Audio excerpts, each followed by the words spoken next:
All right, welcome to Body Smart Book Club, where we share the best of what we read. This week we're still on Training for the Uphill Athlete, the most beautiful book that we've read so far. Case in point. And probably ever. This week we'll be diving into Chapter 9 about programming. But first, I have a little story to share that kind of gets into the topics that we'll be discussing. So, on Monday, I guess I should introduce you guys, right? I'm Mark, this is Melody, this is Preston. Do that.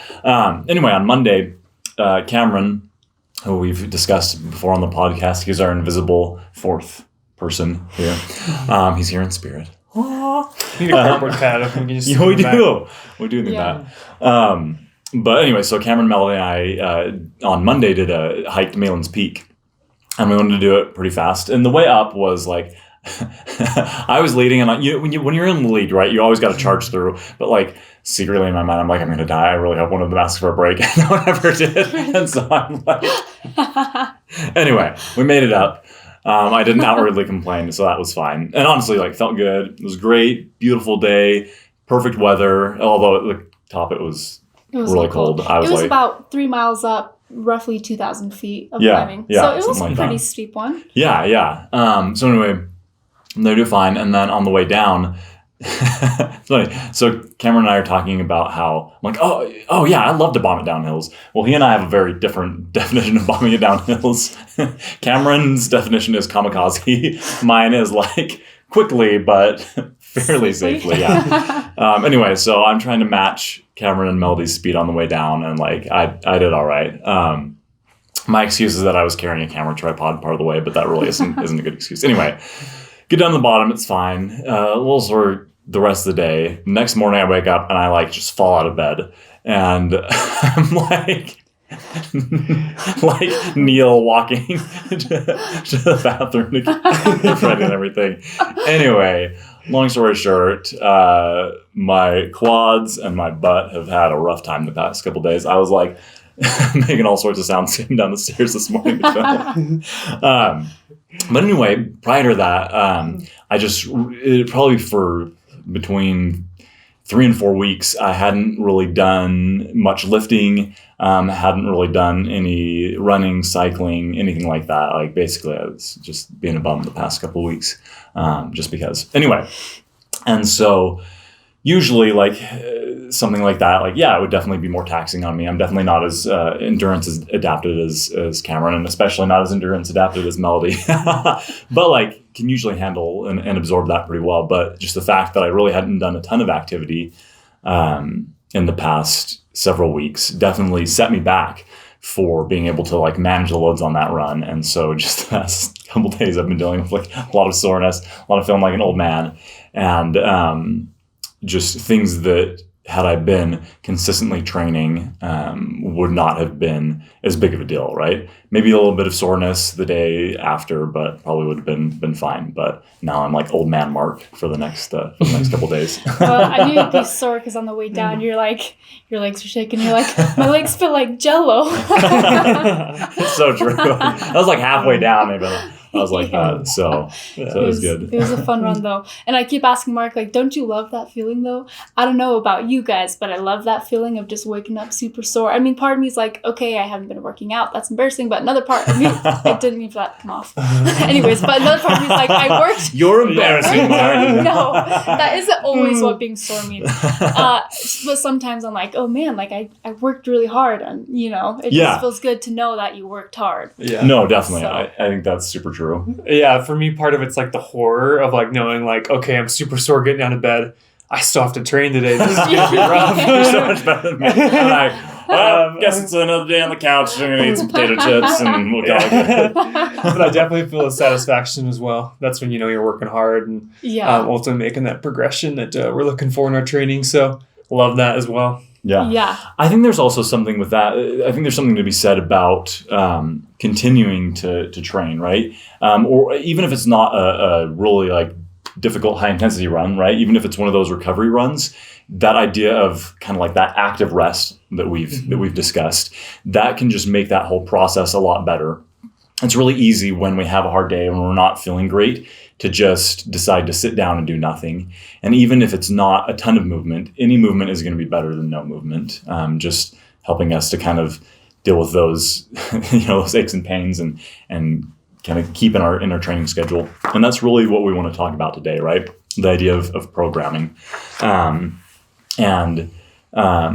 Like we've talked before, having that good solid outline, but being very adaptable within that outline. That's really been kind of what's at the heart of this book, right? Learning these sound training principles, but being able to adapt them according to our needs, according to our goals, and according to how our bodies are doing on any given day. Mm-hmm. And so I think there was one thing that I really loved in the book when it was talking about building a training plan, because I think so many of us, it's just like, oh, I got this training plan, like this is my perfect plan and it's going to work perfectly. And if I do this, then that, right? So they mentioned in there, when we do training plans, it's very mechanistic, right? Like if you do this, you'll get this response. And in an ideal, perfect world with ideal conditions, right? That's the case. But in any training season, we have to look at all the different contextual factors, right? What, do we have any injuries that we're working through? What is on the timetable? What other demands are there on our schedules? But there's one thing they said in building the plan. They said that your keep in mind the plan you write is merely a suggestion and not a blueprint, right? So there's definitely these sound principles that outline the whole plan that give you an idea of where to go and help you in being able to reach the goals that you set.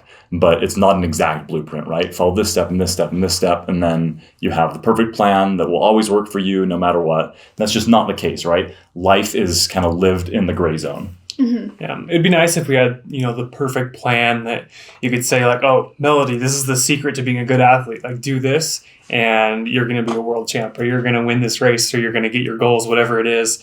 But that's kind of one of the first points that it comes out talking about in this chapter is there's no training plan that's a one size fits all. We've touched on this in the past as well with, talking about in this book in particular, Kilian Jornet's training plans. And obviously that's not something that we could just jump straight into. He's experienced his entire life all the way from when he was at a very young age, climbing mountains with his family, to now where he does it professionally as his job. Obviously that would be a disaster if we were to grab like an untrained athlete and say, like, okay, like we are going to make you this world-class athlete. Here's your training plan. You have got 130 miles to run this week. I don't think that you'd be coaching them for very long if that was the case either. Maybe giving a eulogy at the funeral, but beyond that. Or being taken to jail as an accomplice in his death. So one of the two. But as Mark was talking about, a made training plan is not the end of the road there. It's how you administer it, how you go about following that training plan. You're constantly in a gray area as you're training, based on how you're feeling, whether you're like we alluded to earlier, being really sore, or if you've had a really stressful last few days, or you didn't sleep well the night before. You kind of have to adjust those things to match how you're feeling that particular day to make sure that you're going to be able to absorb as much of that training as you can to be able to become a better athlete. I really like the quote at the very beginning where it talks about that training is not the work you do, it is the effect that work has on your body. And so if you're not able to have that correct response from your body, you're not going to be able to get to that intended purpose of that workout. Mm-hmm. I love that. This is such an important concept, not only to keep us from injuring ourselves because we're pushing too hard, but I think a lot of people will use this as an excuse to not work out. For example, I hear a lot of people when referring to athletes who do crazy things like run 120 miles a week or climb 12,000 feet a day. It does seem crazy, but they've built up to it. I hear a lot of people say, oh, that's crazy. They're just wrecking their body. They're just hurting themselves. The thing is, they're not hurting themselves if they're doing it right, and they've spent a long time building up to get to this point. And they think, I can never do that. And maybe they can't do that right now. Yes, if they go out and do that, they are going to hurt their bodies, but it is possible to build up from there and start where you're at. And I think with that knowledge, it gives people more of a push to, oh, okay, I don't have to be where this guy is right now. I can just start where I'm at and maybe one day get there. Definitely. Yeah. One thing that, it made me think of, and it kind of connects to what they talked about in the book, is this idea of just these, things seeming insurmountable, or right, like I'm gonna injure myself or whatever it is. And I think that points to why it's so good to have kind of this cadre of people that can help you, that can assist you, right? The book mentions having a coach there is one of the really great ways to help you to execute that training plan. I think one of the big areas there is especially that accountability piece, right? Because each of us, I think, can always find just myriad excuses why we can't do something, or why we need to wait till the next right moment, right? There is no right moment, but having someone there that can give us that accountability and that can have kind of a objective view of our training, I think that is one of the things that ends up being really beneficial in enacting any training plan. I think is when we are able to recruit help and recognize that even the greatest athletes, right, like the Killians of the world, they have coaches. They have a whole team of people that are assisting them in reaching their goals. When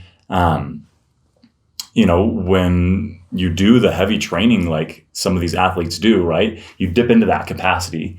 And so even though you're doing it in a good way, right, sometimes you need a little bit of extra to help you over that next hill, right? So that's, again, where your coaches come in, where your massage therapists, where your physiotherapists come in, that can kind of help you to get back up to snuff, right? Get past any hurdles and deal with any like minor setbacks so that you can keep moving forward. And so I think that it's important to stress the idea that, kind of that concept of no man is an island, that we all need help, and that when we recruit help from others, we're often a lot more successful in completing our goals.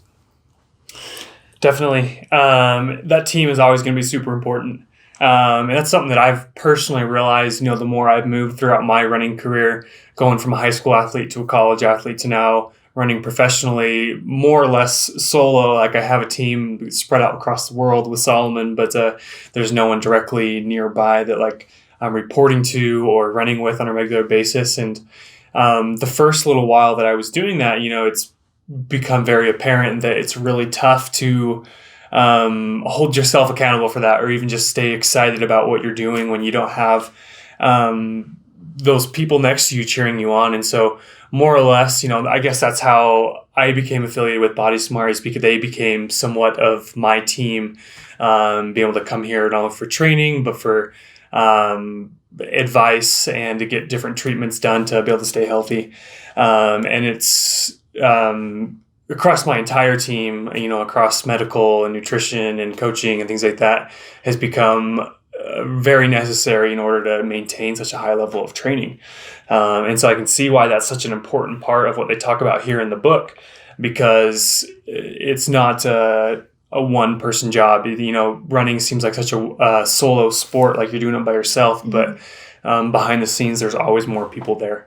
And so really just strive to reach out in your training to find that support from somewhere, whether that be, a friend, a family member, actual coach, physical therapist, whatever it may be able to find somebody to be able to talk with more about what your goals are and what you want to do, so that they can help guide you along that way, and have an unbiased view of your training plan is very important.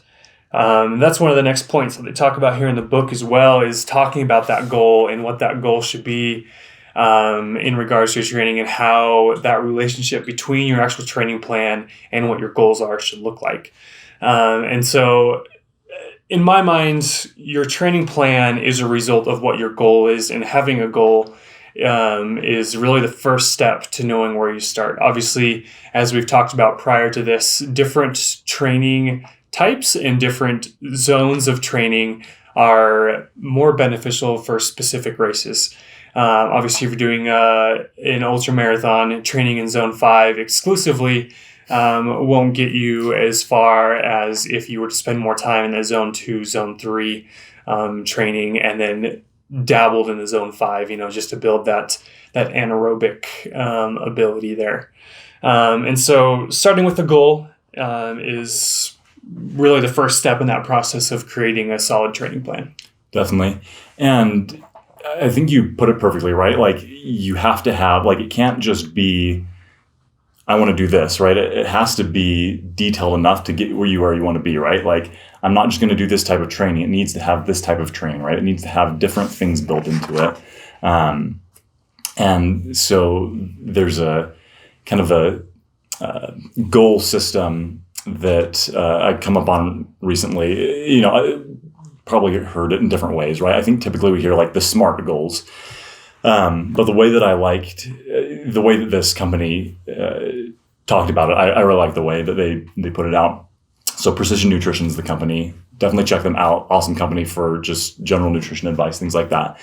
But they talked about in setting goals that to reach a goal, you need to practice certain skills.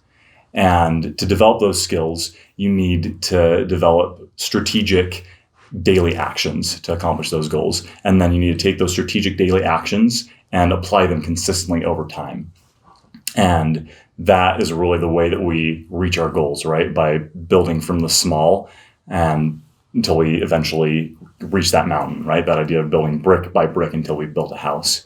And that idea that goals are not just accomplished through sheer force of will, they are accomplished through strategic planning and dedication, consistency, and adaptability. And so, like I said, if I want to have the aerobic base to be able to build on top of, then I'm going to need to spend days and days and days and weeks training in those lower zones to be able to force those adaptations in my body so that eventually I can apply some of those heavier forms of training and I'll have a big enough capacity to build on top of. Yeah, definitely. With the goals, it's don't think you need to be out there doing some wild proclamation that, I'm going to be this. I'm going to go from running a 10-minute per mile out on the trails to running 6 minutes per mile on the trails for an extended period of time. It's okay to have lofty goals. I think it's even motivating sometimes. Yeah, definitely. I think it's really motivating to see, like, I think I can get to this point and like to believe in yourself and have that stuff there. And and I'd highly encourage that. But make sure you have kind of stepping stones along the way that are going to make you feel like you're making progress. In my mind, it's really frustrating and can kind of diminish your enjoyment of what you're doing if the goal is so far out there and there's no stepping stones in between to feel like you're making progress towards that. Because everyone loves, checking that thing off your list and being like, yep, I accomplished that. I did that. Mm-hmm. And for me, that's really motivating to be able to stay committed to your training plan and be able to have a high level of commitment to what you're doing. Because running and any endurance sport for that matter is very dependent on your commitment and your ability to stick to something long term. It's not about, you're not going to go do one workout one day and it's going to be this magic. I did so well on this, I'm going to be really good tomorrow. This is a month-on-month, year-on-year type process that will take time. And so having that commitment and maintaining a good level of motivation, whether your goals or through your team, is super important. Absolutely. And another thing on goals is when you do set a goal, make sure you have a plan for when things fall through, because your plan will never go exactly as you want it to, right? So plan for when you get sick, plan for if you get injured, make sure you always have a backup plan so you can get back on your feet and keep moving instead of letting it hold you back more than it needs to. Definitely. And I think mindset plays into that hugely, right? And I think one of the big things that you have to do ultimately with running is adopting that growth mindset, right? Recognizing that it's not natural talent that gets us where we want to be in life. It is that consistent hard work put in day after day, month after month. And I love that idea of stepping stones, because stepping stones don't just have to be where we succeeded, right? Failure can also be a stepping stone. And that's part of that growth mindset too, right? That instead of when we fail or we make a mistake, that is a reflection on our character or who we are in person. We just recognize that failure is an opportunity to learn and as an opportunity to try something the next time. And so when we have that mindset and when we have that grit, that determination to continue going and to continue trying, that really is what ends up working in the long term, right? It's not necessarily these one-time Herculean efforts, right? It is that just consistent daily practice of and dedication and long-term commitment to reaching the goals that we want to reach. And one thing that you said in there too, right, is that idea that it's going to take up time, right? It's going to become a part of our life. And so that's actually another concept that the book dives into, is taking an accounting of our time, of our schedule, all the things that we have to do, right? Like I have to go to work, right? I've got to shower, right? I've got to eat. I need to do some of these other things. Looking at that and then looking at, okay, this is the goal I want to reach. How am I going to dole out my time to fit that, and recognizing that to achieve some of the goals, and I think really to achieve any goal, it's going to require a certain amount of sacrifice. And so in terms of reaching whatever running goal, it might require the sacrifice of some social time with friends, or, maybe some just chill time watching TV in front of the couch, right? That we're going to give up some of those times. Not wholly, right? We need the social, we need the rest, but in looking to reach those goals, I think we have to be realistic about what we're going to be doing with our time. Yeah, when I started reading that in the book, I really got thinking like, man, where is this going? This is really daunting. Like the way it words it is like it wants you to add up an estimate of how many hours you feel like you work, you go to school, you sleep, eat, travel, and spend time with family, and then subtract that from the amount of hours in a year, and it's like that's the absolute upper limit of how much time you have to train. And it's like, man, like we're starting from like, okay, this is like every single extra minute I have to be able to go out and train. And it's like, man, this is going to be their expectations are way out there, but but no, that's just kind of giving you a factor of this is what I have available. Make sure you're not approaching that limit, because it's important to have time where you're not actually mentally engaged in something. I think it's good to have that time, like you said, spend time with family and friends, or sit down and watch your favorite TV show or whatever it is. And so having that number, use that as more of a guide, as opposed to having that as, okay, like this is every single free minute I have to fill that with something all the way through. I thought that was a little extreme when I was reading that. Yeah, that's a recipe for burnout right there. yeah, for sure. The other factor that it starts to go into with making your training plan is where your events are at. Obviously, and this is very much a result of the goals that we have. When we have, this goal of this A race down the road, or this specific time trial, or whatever it is that we're working towards, those become our events, our primary events throughout the year. And it recommends having 1 to 2 of those, as well as some other events sprinkled in between that are less of a focus. And really using those A events as the things that you're going to spend your training plan building towards. And those other B, C / events, it puts them on a tier of A, B, and C, A being the most important, B, and then C obviously being the least important, as things that are more like guides and things that let you know how your training is going, so you can change things and be able to adapt to better prepare yourself for that primary event. Definitely. And I think just doing it that way is a good way to help you not overburden your schedule and overburden your body, right? When you're like, okay, yeah, like these bigger events, I'm going to need some time between that, right? I need some time to rest and recover. Where some of the other ones, you can use them just as a run, right? As part of the training. And so being able to take that bird's eye view of your training year, your training goals, and then, being able to focus, okay, this is where I want to hone in on. This is going to be my big training thing. I think that can be really helpful in just giving your body time to adapt and to be able to absorb the load like we always talk about. Absolutely. So once you make the plan, now we're going to start the plan. So what we're going to talk about next is the transition period. Just you make the plan, then you start the plan. It's like the little red hand. Who will help me bake my bread? No one. I will do it myself. No, yes, but that's true though. For sure. Yes. Because making the plan and starting the plan, two completely different stories, right? It's easy to sit down and make a plan, but then actually following through with it is a whole other story. So how we get started is with the transition period. So it's Monday morning, we're going to start training. What did you do the following week and the week before that? And what did you do the last 6 months leading up to this? Have you not been running for, 3-4 months? Or have you been consistently holding 50 hours a week? It depends on where you are right now. So the transition period is, well, let's talk about if we haven't been running for a while. How do we get back into training? Yeah. So we're going to start where we are at, right? Yes. And this is going to be before we get to the base period.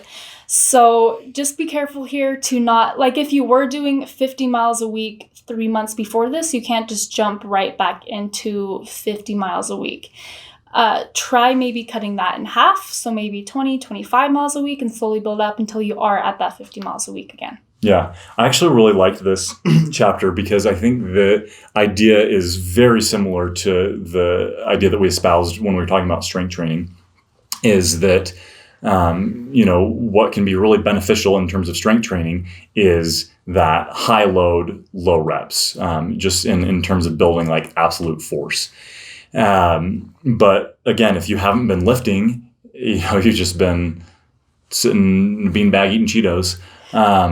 That's really just specific. There's an old comedy routine. I don't remember who the guy was, but he talked about watching TV, sitting on a beanbag eating Cheetos.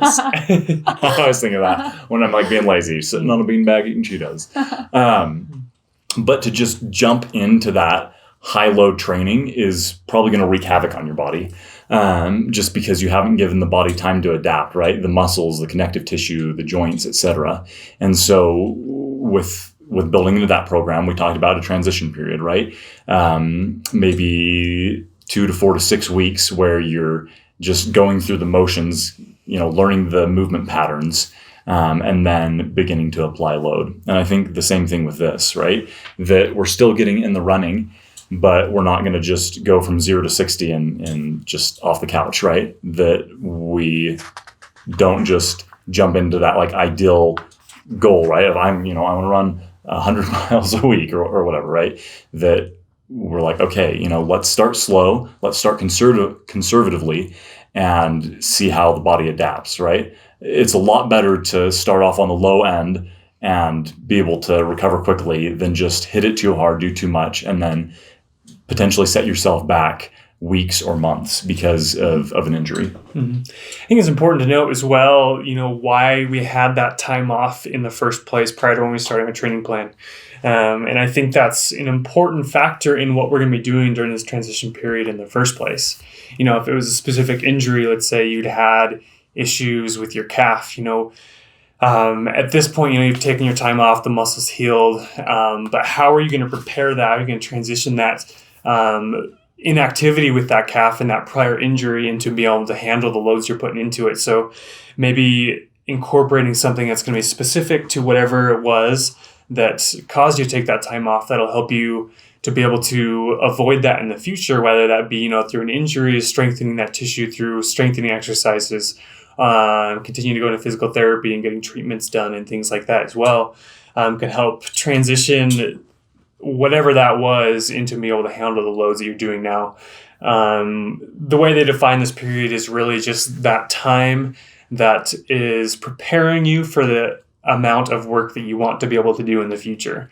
And so whether that be just straight cross training or whether that be, working your way back into running, it's really just a time of change, and expect to be sore during this. Kind of is Mark's story that we talked about earlier, he hadn't been training a little bit prior to that. And so then he went out and did this workout, and obviously his body needed to adjust. It needed to get ready for the demands that was put on it. So he went out and did this big workout, and that caused some soreness because it wasn't something that he had done a lot with.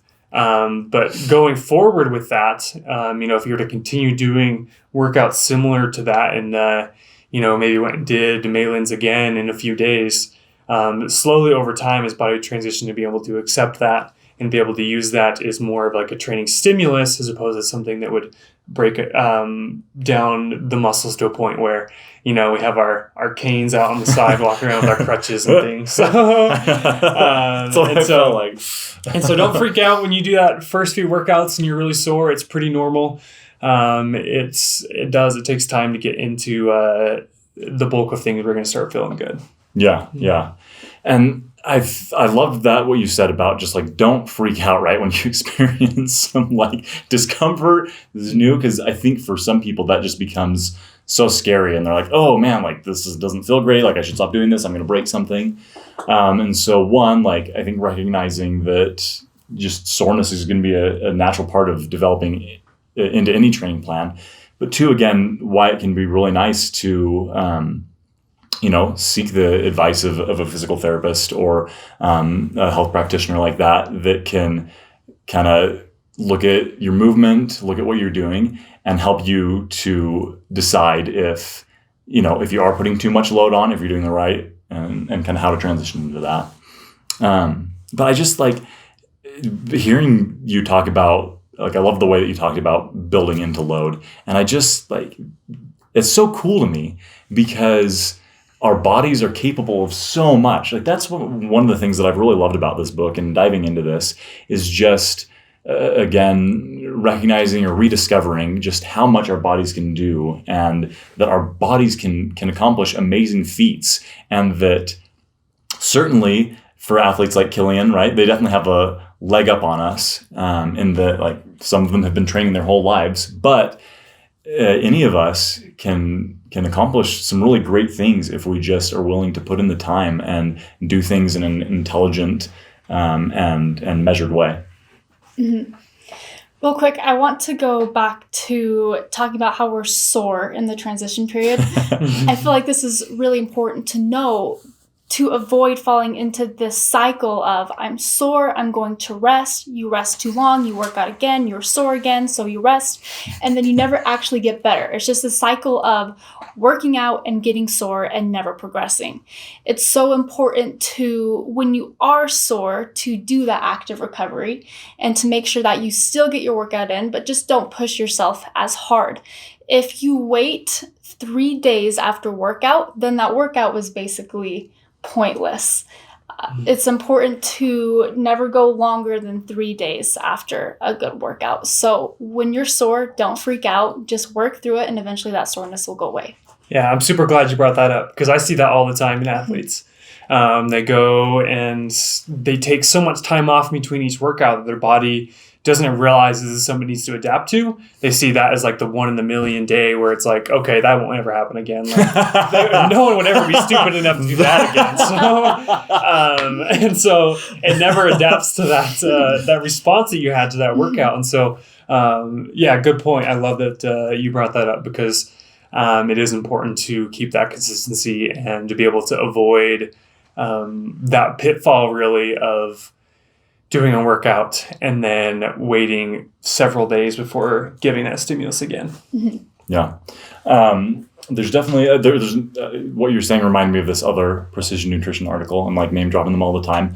Not a sponsor. But not a sponsor. But they have a really great article on the pause button mentality, they call it, that we'll link in the show notes. So you can check that out. Definitely recommend it. It's a great read. Not too long either. So. Mm-hmm. Beautiful. Anything else that you guys want to add about the transition period before we hop into questions? I think just like the week over week breakdown of the training plan is important as well. So it goes into talking, it gives a sample 8-week period there. And it follows kind of the typical rules that you may or may not have heard of, like the 10% increase of volume.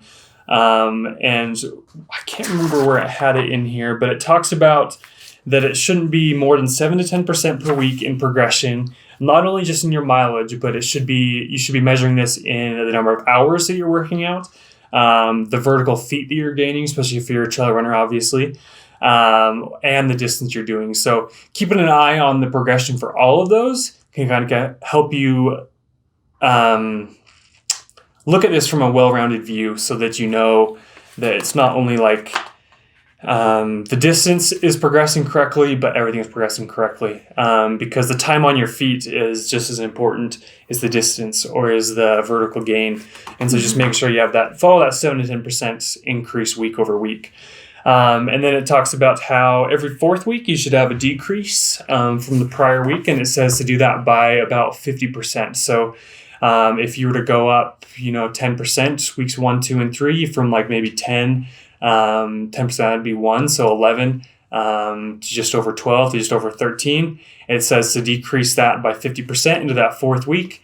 So you'd be doing, just about 6.5 miles that week. And that's obviously on the lower end of things, but they're easy numbers to do the math with. So I decided to do those as opposed to throwing out some big numbers and testing my school knowledge there.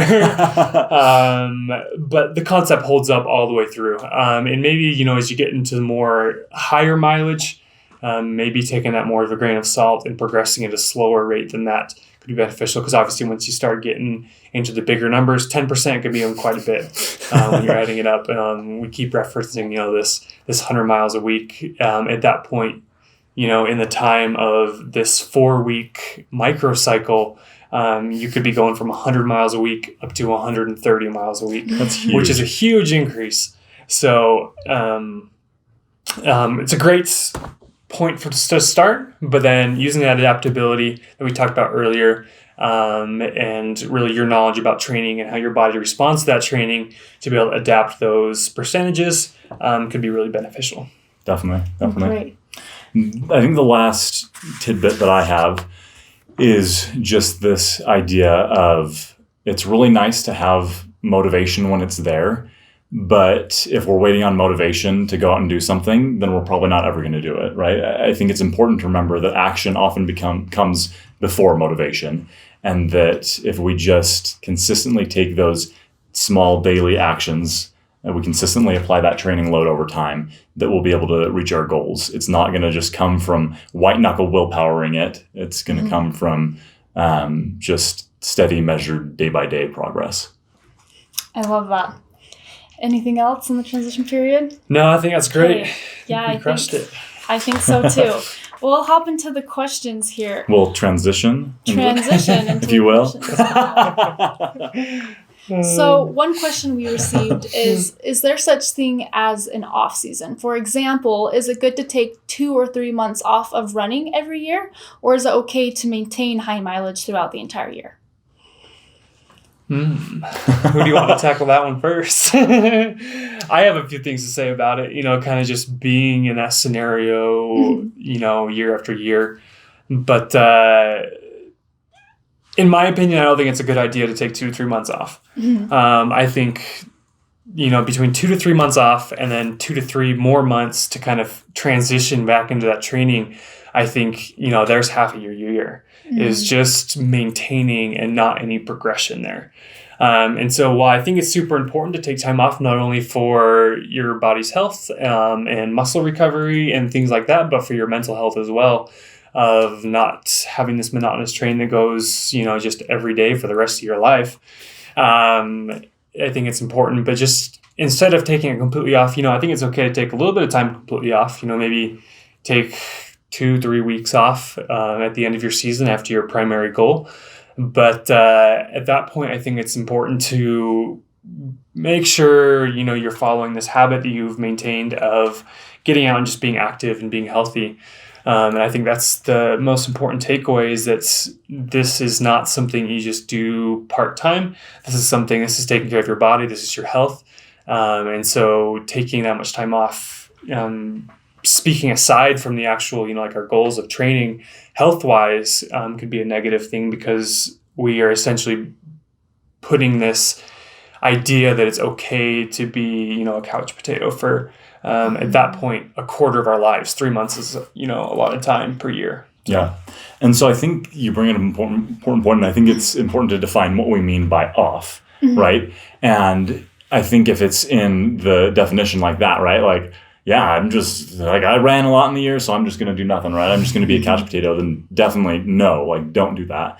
But if by off season, then we mean that, yeah, like you're taking some time to rest your body, that get that mental rest, then for sure. But for it to be months long, I'd agree with. I don't think that's a good idea. It's going to be a little bit different depending on kind of where you're at and what your goals are, right? Like, there's definitely going to be off seasons when you're doing sport in school, or, whether it's high school or collegiate level. But even in those off seasons, right, there's always exercise being done, right? It's an active off season. And so there's still strength training, there's still cross training, there's still running. It might just not be at the same volume or intensity as it is during the dedicated training season. But I think Preston's totally right? If you just kind of slough off your training for a couple months, it's going to take so much time to get back into that capacity. Maybe use that off season again for tuning yourself up, for rebuilding that capacity, and maybe dedicating some more time to that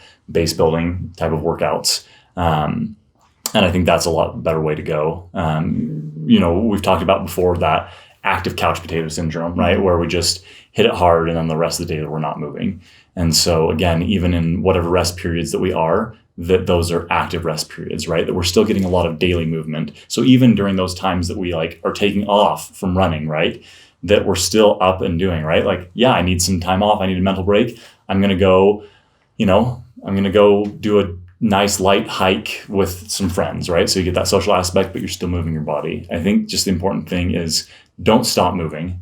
If there's one thing that I've learned in working with some different types of patients, is that the patients that have the most difficulty tend to be the ones who've dropped activity out of their lives, who've just stopped moving. And so I think just recognizing that our bodies are built to move, our bodies are amazing, they're very adaptable, and so we want to treat them well. Like Preston talked about, right? We don't want to just throw them by the wayside ever. We want to constantly be giving them what we need and treating them well, so that we can continue to live active, healthy, fulfilling lives throughout our lives. Those were great answers. Thank you.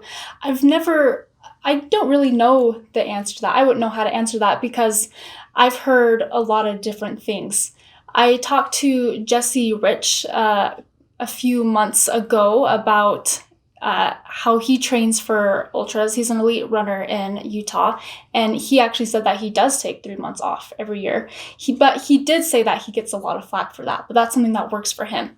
So maybe it's something that, it depends. It depends on how you do it, what's good for your body, what's good for your brain, however it works for you. This is just my own question for you. What are your thoughts on, in the off season or when you do decide to take a break, how many miles should you cut back a week from where you were before? What is your So after you come back from that break, where you're going to be at? Like when you are taking a break, is it good to, you don't want to cut your miles back too much, right? So what would you say about that? Man, as far as the actual training load, as far as stimulus for your body, I would actually cater it more towards the enjoyment of how much you can do and still enjoy what you're doing.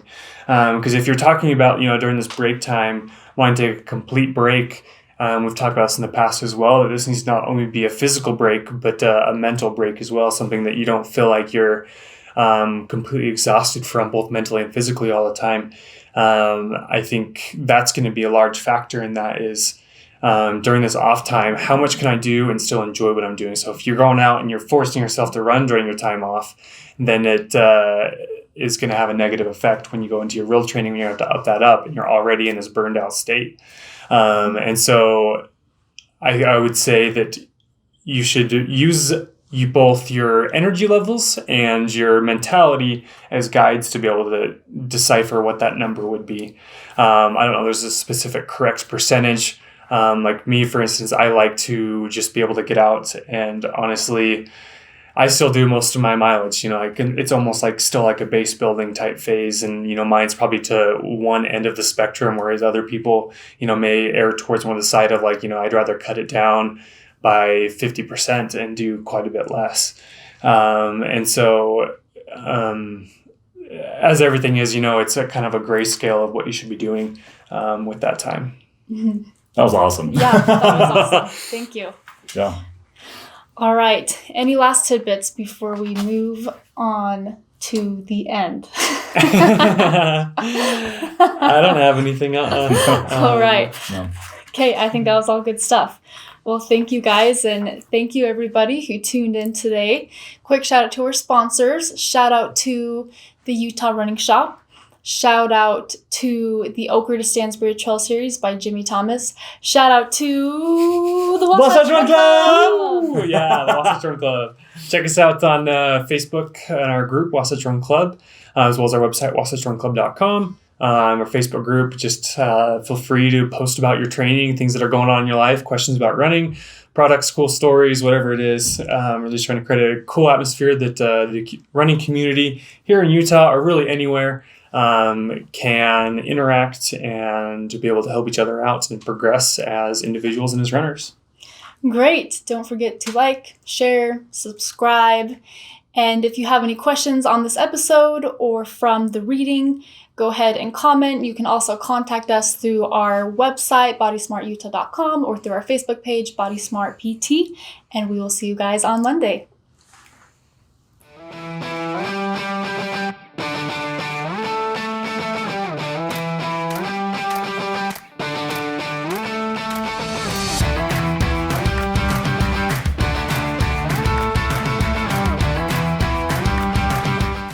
Today's episode is brought to you by Boxed Water.